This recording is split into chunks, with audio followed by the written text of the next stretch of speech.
sore. Selamat sore semuanya. Saya berani berbicara soal ini dalam kapasitas yang pertama sebagai anggota DPRD Provinsi Jawa Tengah dari fraksi PDI Perjuangan. Yang kedua, saya sebagai Ketua DPC PDI Perjuangan Kabupaten Kebumen. Melihat, mendengar, dan membaca berita yang cukup ramai terkait dengan YouTube yang berjudul Rumah Reyot Kader PDI Perjuangan di Tanah Bengkok yang ada di Temanggung, di mana kemudian dibantu oleh Pak Gubernur, dan kemudian yang bersangkutan setelah melihat YouTube itu merasa harga dirinya terusik, maka kemudian membalikan. Yang pertama, dalam kapasitas sebagai anggota dewan, saya berpendapat bahwa seorang kepala daerah, baik itu gubernur, bupati, wali kota, hendaklah lebih fokus kepada kebijakan untuk menyelesaikan persoalan kemiskinan, pengangguran, dan lain sebagainya. Fokus pada pengelolaan anggaran, program, baik itu pertanian, peternakan,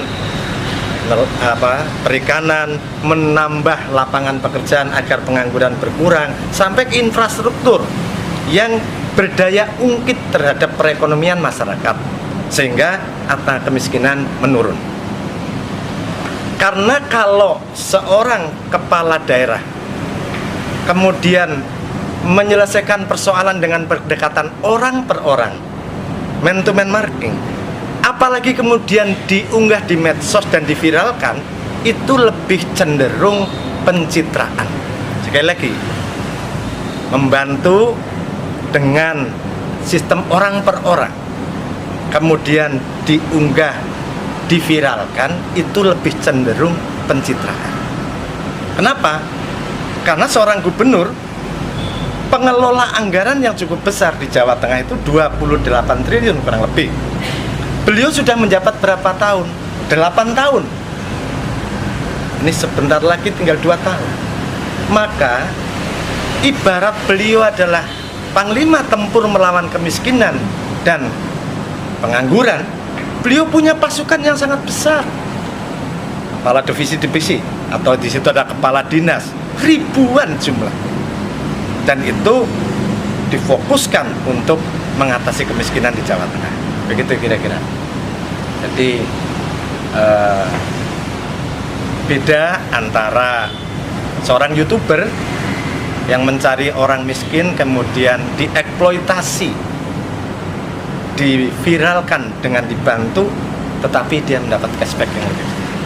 Kita ini partai wong cilik, banyak kaum marginal yang berada di kita, iya, kita akui, dan makanya kita fokus bahwasanya bagaimana kita memiliki kepala daerah, bagaimana kita punya bupati, wakil bupati, gubernur itu agar beliau kerja fokus mengerahkan seluruh sumber dayanya untuk mengentaskan kemiskinan. Dan kalau kemudian bawa-bawa kader partai miskin, justru bertanya, kami ini kan dari 2013 berjuang agar beliau jadi gubernur, kan sudah 8 tahun, kenapa baru sekarang? Gitu kira-kira. Ya begini aja, saya lebih fokus pada beliau tidak fokus kepada bekerja secara sistem, bekerja secara program dan kebijakan, tapi cenderung pencitraan. Datang setelah dari Temanggung, kemudian ke Kebumen, di Kebumen menginap, kemudian menemui warga yang rumahnya reot. Selama tidak kemudian diviralkan dengan menekankan kepada salah satu partai ini, ya wajar dia sebagai gubernur. Tapi kalau kemudian ini tidak bisa dibantu pakai RTLH, kemudian pakai dana pribadi, itu kembali ke pencitraan. Saya belum paham persis apa yang dimaksud oleh beliau, Pak Rudi, sahabat saya dari Solo, tetapi saya sudah membaca berbagai berita bahwa dikembalikannya bantuan itu atas inisiatif sendiri. Bahkan saya menugaskan kawan untuk nelpon, mencari nomor teleponnya Fajar, dan kemudian menelpon Fajar menanyakan ini ada intervensi atau tidak. Jawabannya ini kesadaran sendiri setelah melihat judul di YouTube itu. Jadi ini judulnya bombastis, membuat ya begitulah kira-kira banyak yang kemudian tersinggung. Itu Pak Fajar itu lebih kepada judulnya dan dirinya merasa dieksploitasi,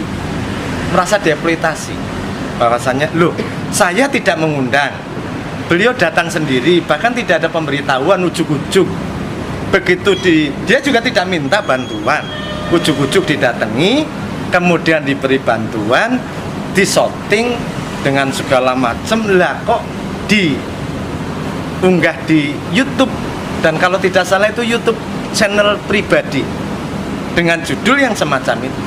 Jadi kedua-duanya kalau begitu, baik judul maupun kontennya.